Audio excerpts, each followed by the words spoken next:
All righty. Time for a roadmap retribution here. Here we have a central molecule that we need to start with.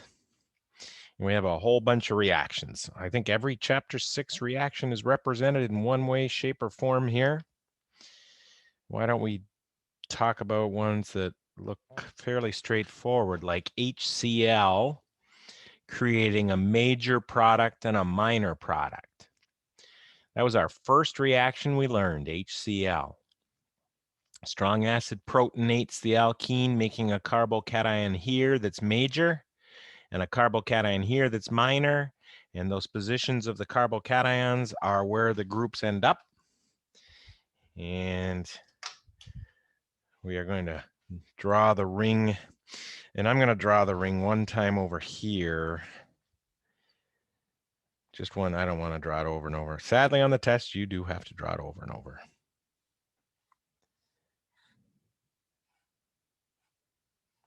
Methyl here, no. Methyl, yeah, methyl's there.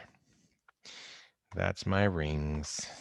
And I'm going to group them together, shrink it down a little, copy it. Does it fit in the box? It did.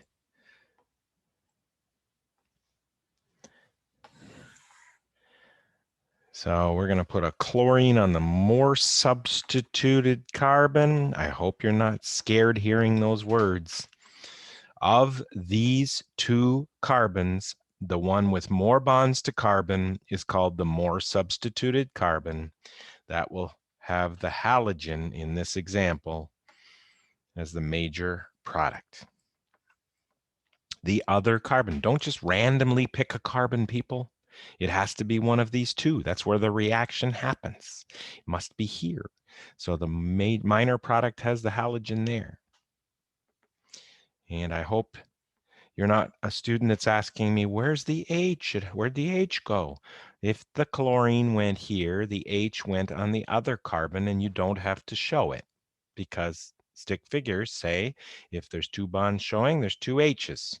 Whereas before there were 3 bonds showing, there was 1 H. Yes, there's an H there that wasn't there before. So there you have the major and minor. Now, Doctor? yes. Sorry to interrupt. But I was just kind of confused. Like I was reviewing everything from chapter 6, Yeah. and it all kind of made sense to me, except for I know that when there's a backside attack that you have your 2 different substituents on opposite sides Sides of of the ring. Yeah. Mm-hmm. So does that only apply with backside attacks? Because for this one, Yes. like we didn't show any geometry. So Yes, because a carbocation, which is the intermediate in this reaction, is flat. There is no backside to something that's flat. Make sense? Yeah. So basically, whenever we see A triangle like a triangle, reaction. Yes, okay. that's when you're going to have results like this new group on a dash and this new group on a wedge. And these will have that result too. The halogen ones, Cl2, is going to have a backside attack. The mercury one's going to have a backside attack. And the bromine with an alcohol is the same thing as bromine with water, but the alcohol reacts like water. So we'll see it there too. All these things in time. In fact, we can do that one next since it seems to be appropriate. Hint, vicinal halo ether. Oh, ether. I know we get vicinal halo hydrons if we do bromine and water. So I'm going to draw the product that would happen with bromine and water and then figure out what changes when you change water to an alcohol. So we're going to get bromine on a wedge or a dash. You pick. Executive's decision time. And what's more electronegative, a bromine or an oxygen? Oxygen's more electronegative. I need an oxygen here. And this is the thought process, an oxygen there and a bromine here. You'd get partial credit, like a half point for putting these two things. And then you'd get at least a full point if you said, oh, there's a triangle in that mechanism. I put one on a wedge and I make the other into a dash. You can convert a normal bond to a dash just by doing that. So now you're up to maybe 1 1/4 points. Now, if this was water instead of an alcohol, it'd be HOH. Hey, why don't you just pretend this isn't here? HOH puts an OH here, and you got rid of the H from the alcohol. from the water. Well, if it's an alcohol, you still get rid of the same H, but that O is attached to this C. So that's an isopropyl there. I need to see that. The mechanism's exactly the same. This lone pair attacks the triangle. You get an oxonium ion that gets neutralized by the isopropanol. And you get this anti-stereoselectivity, means one's a wedge, one's a dash. And you get Markovnikov regioselectivity, the more electronegative O on the more substituted carbon, the less electronegative Br on the less substituted carbon. And there you have that. And let's do the D2 and PT is a nice one. What do we do with these isotopes? You do nothing. You just remember that D is an isotope of hydrogen. And these warnings will be there on your test if you forgot. All the chemistry that hydrogen does, deuterium does exactly the same thing, except you don't call it hydrogen, you put a D there. And the reason we do this to study mechanisms is very clear. There's an H here. I'm going to put it for a second.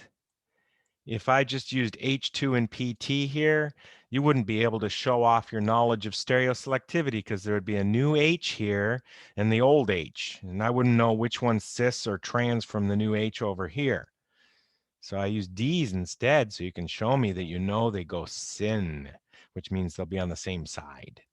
This is the hydrogenation reaction here. Hydrogenation. It's near the end of chapter 6. It's one of the Syn additions. So you need your rings. And you got to put D's on each side of the carbons that used to be the alkene carbons. So you want to get 1 out of 2 points. Do this. Nobody wants to get 1 out of 2. Okay, that's only half credit to do that.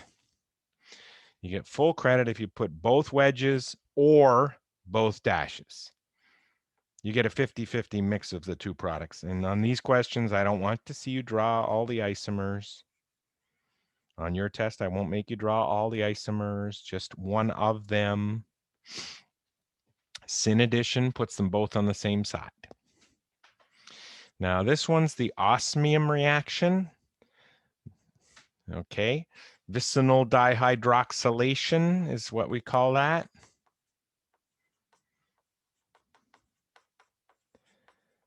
But I've broken it down. The first step of vicinal dihydroxylation is to draw what we call an osmate diester. That is in this box. And then you're going to provide me the chemical that makes that into a diol. Dihydroxyl is a diol.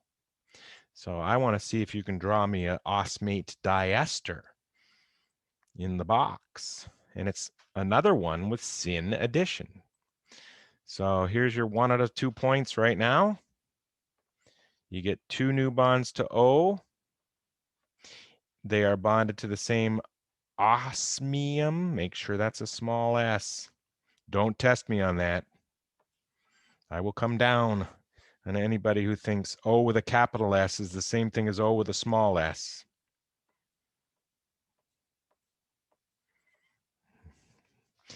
There you go. 1 out of 2 points for this. Let the record reflect. He said 1 out of 2 points here. Don't come to me with a video and say, look, you wrote that in the box. It's full credit. No, here's full credit. They happen at the same time. I need to see 2 wedges or 2 dashes. You pick. I have trouble filling in stuff with this pen, and I do my best. Syn addition here too. And then I will accept one of 2 answers here. The one that's in the textbook is the tert-butyl attached to OOH, tert-butyl hydrogen peroxide. The OWL one is NaHSO3. Okay, so there you have that. And that's just a point to say, you know, which one breaks this down to the diol, which looks just like this, except the osmium's gone, the O's stay. These O's are alcohols, OH here and OH here, osmium bye-bye. It's osmium tetroxide again. There we go. And this one, it's the oxymercuration reaction, except that's not an alcohol like we normally see. That's not an alcohol. That's an ether because we didn't use water here. We used, instead of HOH, which would give us an OH here, we used HOCH3. HOCH3 was used instead of water, giving us the same result as water, except ether. And the mercury in chapter 6 is this one. HG, you can use the short form, it's fine. The only place you can't use short forms on the test, nomenclature. So we have mercury 2 acetate, that's mercury with a +2 charge and 2 acetates to balance. And methanol gives this, and this one I needed to break it down to, oh, you have no idea what this is, right? You're freaking out. You're saying, oh my God, what happened? But you look around, you say, oh, this is the oxymercuration product. Look, oxymercuration. What's the word that he is in the title of that section of the book? Oxymercuration is the first step. We put an oxygen on one side, the more substituted, and a mercury on the less substituted. And then the next part was called demercuration. And remember what I told you, what you're responsible for?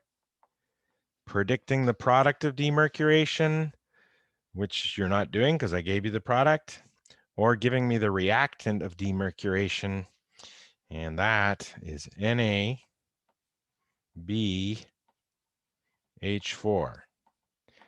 There's a big fat clue on this page if you forgot the exact arrangement there. There's the deuterium version of the same molecule with the mercury here. NaBD4 is the same as NaBH4, except this one's going to put a D where this one put an H. So it'd be a deuterium here instead of an H. There's an H here. Do you see mercury in the name? I don't see mercury in the name. Why? Because it's gone. BH3 is the hydroboration reaction. And it was our first example of Syn addition. 3 points. Wow. I'll give you the 1 point answer, the 2 point answer, and the 3 point answer. You don't usually see a 3 point answer in this section. The 1 point answer, you put a B. I'm just going a little reminder here. Which one's more electronegative? H. H goes on the more substituted carbon. B goes on the less substituted carbon. And you'll get 1 point if you do that. I might not even give you a point because you got boron needs 3 bonds. You got 1 point for that. Like I said, it's our first example of a Syn addition. You want your 2 points? Show me you know that. This time I'll finally do dash dash. Make sure those dashes go all the way, people. Okay, 2 out of 3 points. The student that wants the 3 points is the one that realizes that this reaction does the hydroboration 3 times, and when boron's done, there's no H's left. Oh, I didn't want to get rid of that. So you don't have H twice. You have R 3 times, and you're not going to get anything for this. You're not going to get your 3rd point just doing this. Nope. You will not get 3 points for that. You'll get 3 points if you tell me what R is. And you tell me what R is. R is the same group 3 times. Therefore, you're going to circle everything up to, but not including the boron. Please include that H. There's your 3 points. Good stuff. And what's going on after hydroboration is oxidation. How does one accomplish the oxidation step? One has to add hydrogen peroxide for the oxidizing agent and hydroxide to make the conjugate base of hydrogen peroxide to get this reaction started. Those two chemicals will get you a point. And what are we doing here? Chlorine in water. What's more electronegative, O from water or chlorine? In this course, O is usually our most electronegative atom. I don't see a single fluorine on this page, do you? How many times have we used fluorine in this course? None. Maybe once or twice for nomenclature. That's it.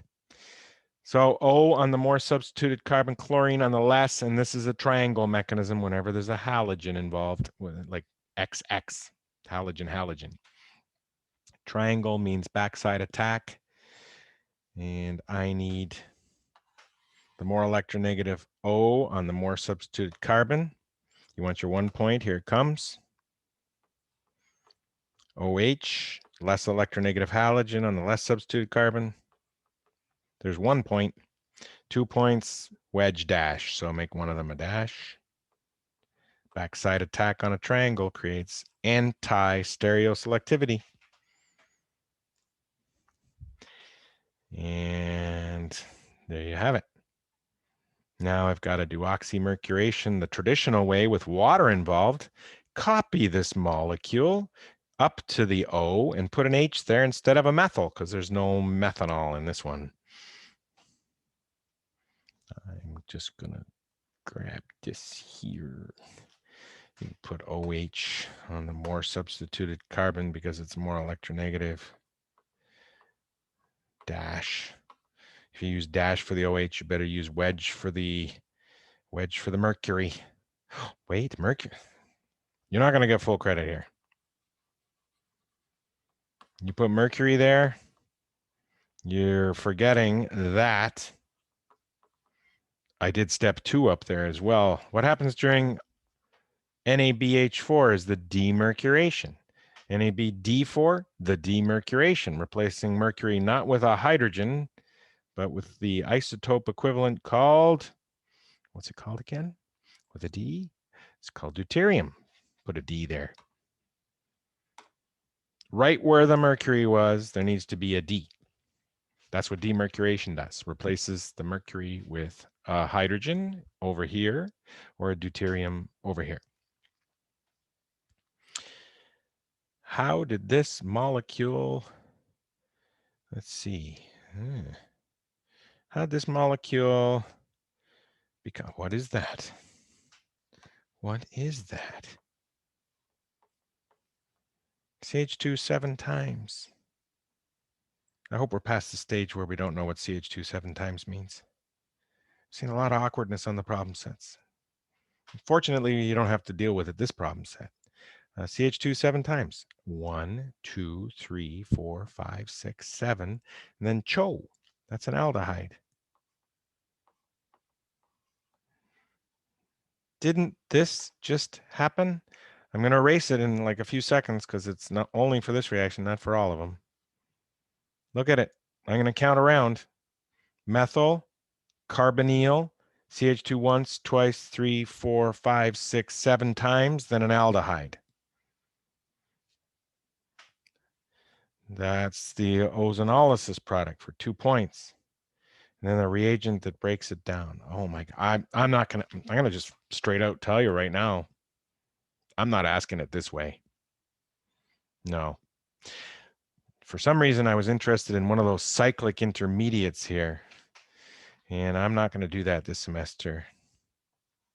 Not this semester. In fact, that was the only semester ever. So you're going to go straight to here and fill out that right there. Just the reagent that finishes off the ozonolysis. That's what I want.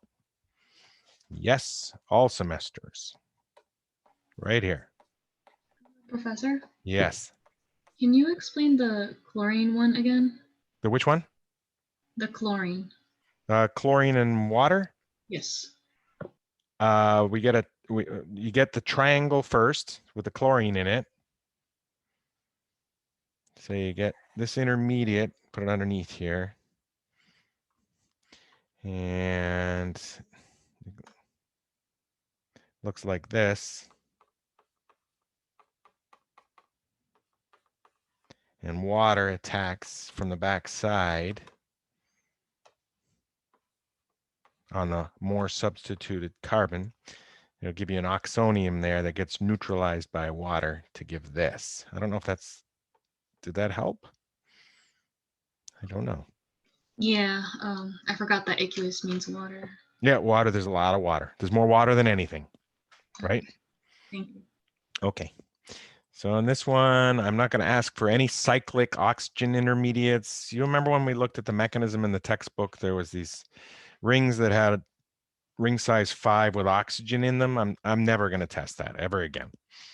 I don't know why I tested it that semester, but in all semesters, you are supposed to know which chemical is going to allow this ringed thing that you don't have to know about to break down to the ozonolysis product and the dimethyl sulfoxide. And the big clue is these atoms have not been accounted for, have they?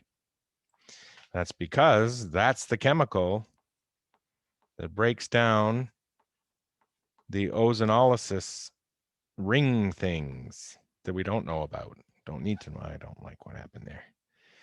CH3SCH3. Sometimes you'll see it written as CH3. You can do this on the test too. Twice with sulfur. That's another way to draw it. Dimethyl sulfide is its name, and it breaks down the ozonolysis products. And that seems a little early to stop there. Why don't we get a start on the next one too? I think we covered all the boxes. Okay. And where are we starting here? There's no start here. Oh, no. I think we have to start here, though. Wow. Knowing the Pka of acetylene is very important, isn't it? How do you know that's acetylene and not ethene? Well, it's got to be HCCCH if the C's have just one H. Now I got a quadruple C. That's great.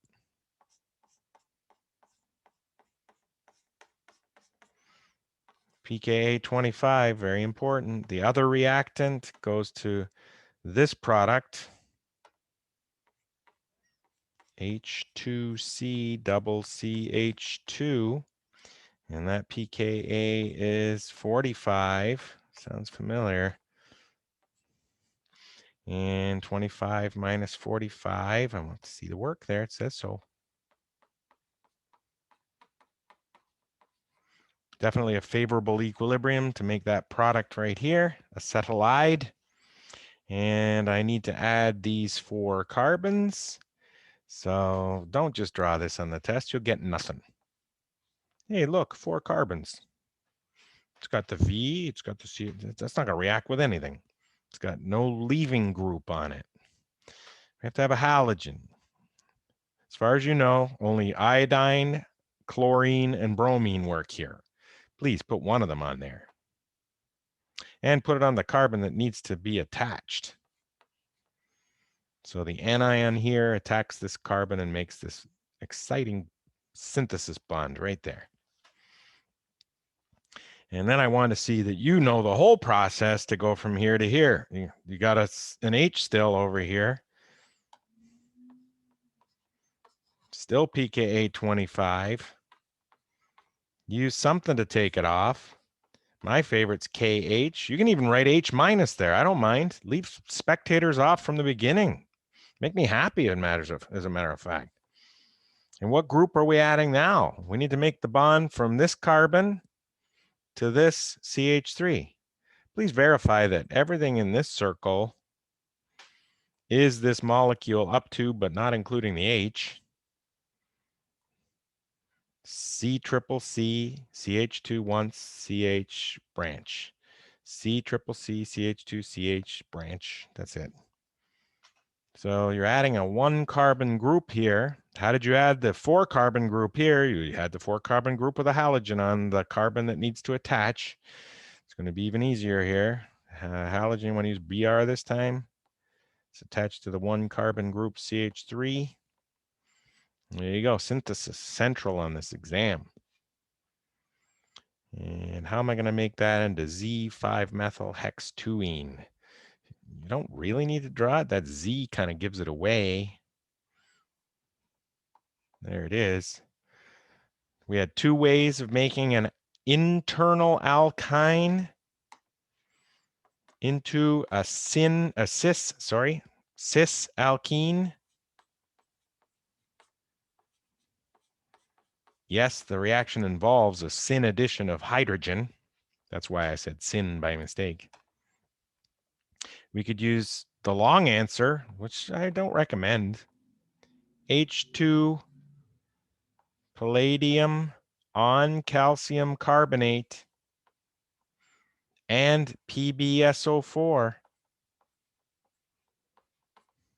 I will accept this short form, but this is a time, I know English is not everybody's first language, especially at our school, which is great. It makes us very diverse. But you can't, if it's somebody's name and you misspell it even a little, you don't get partial credit. It's a name already. I don't like that to start with. You better spell that guy's name right if you want to do this short form. You can write cat, and I understand you're saying catalyst. Not even a single letter can be wrong. It's better. I mean, you should know something about the catalyst. And you can get partial credit if you get 2 out of these 3 right, or even 1 out of 3.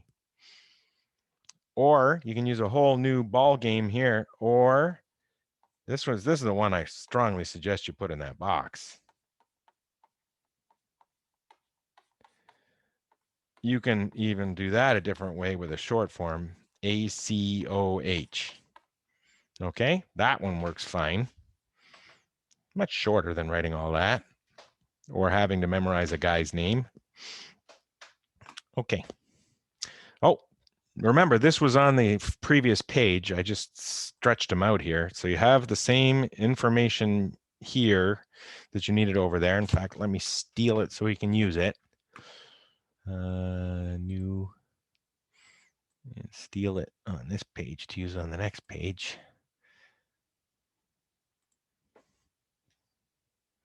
Okay. Move it. There you go. So we have tritium, which is another isotope of hydrogen. It's hydroboration still. You want to call it tritioboration, that's cool. But you're going to add the more electronegative tritium to the more wait a minute. There's no more substituted or less substituted carbon. Both of these carbons have 1 bond to carbon. That's why I'm asking for 2 products. You're going to get a 50-50 mix when there's internal alkynes here. It's a Syn addition, step 1. I'll give step 1 results down here. Step 1 is going to give Syn addition, so you're down to a double bond, and one C with a V, and this, and you're going to have a T here on one, a T here on the other, and a B with 2 Sia groups here, and a B with 2 Sia groups over here. That's step 1. Step 2 replaces the B's with OHs. Please don't draw that here and here. When an OH is attached to an alkene, it undergoes what's called tautomerization. And the OH ends up being a carbonyl, and there's a new H over here. Similar story down here. With hydrogen peroxide and hydroxide, the B gets converted to an OH, but OH attached to an alkene is called an enol, which undergoes tautomerization to a carbonyl and another H over here. So the results after step 2 will be thus.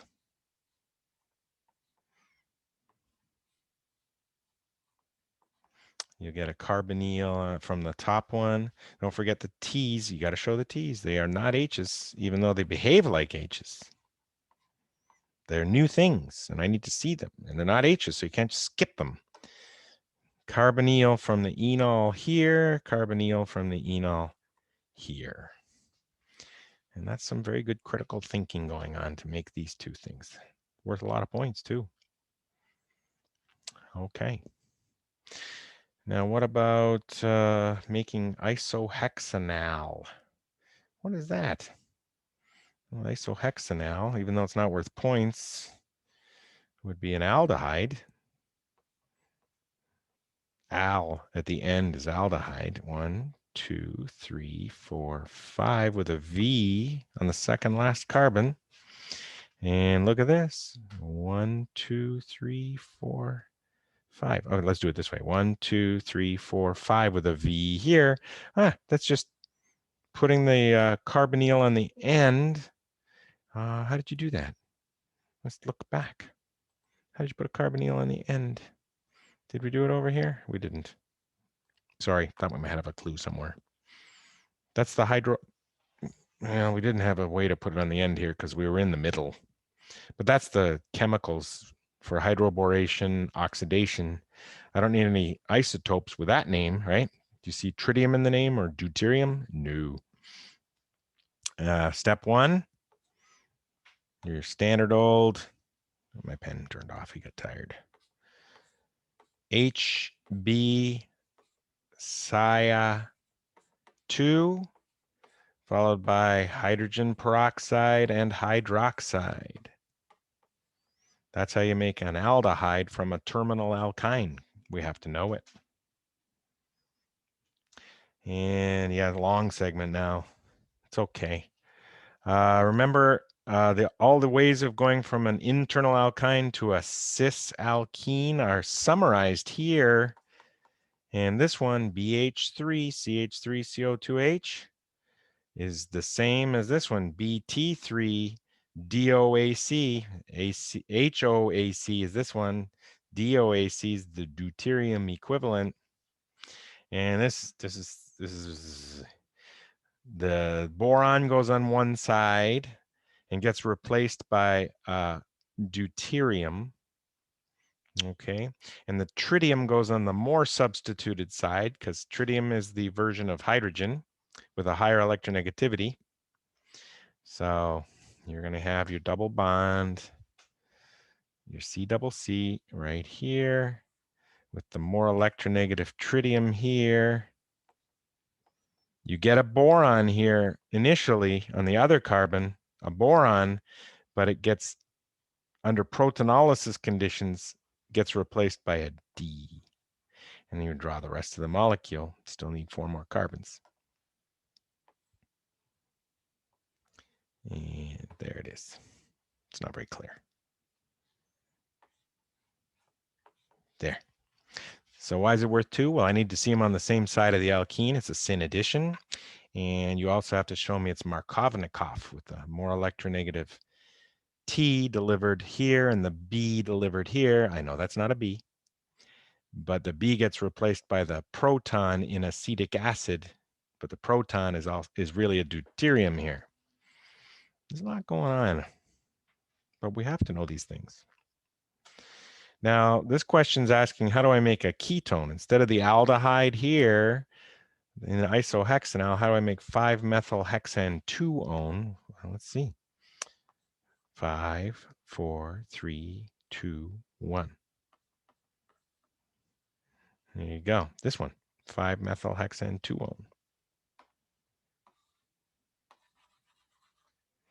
As opposed to this one, which is this one. And that's making a ketone. So you're not putting a carbonyl on the end like we did here. You're putting a carbonyl on the internal one, and that's the mercury. And it's a slightly different mercury than chapter 6. It's mercury sulfate. And we use water, just like chapter 6. You could write AQ instead of water. That's perfectly acceptable. and there's no sodium borohydride in this one in a separate step. That's not how this works. We do protonolysis in the same step. So you don't see number 1 and number 2 here. And the proton, unlike this protonolysis with acetic acid, we use sulfuric acid. And we're almost there. This one is very similar to this one in that you're doing a Syn addition. This is Lindlar's catalyst here. There's the combination here. See that?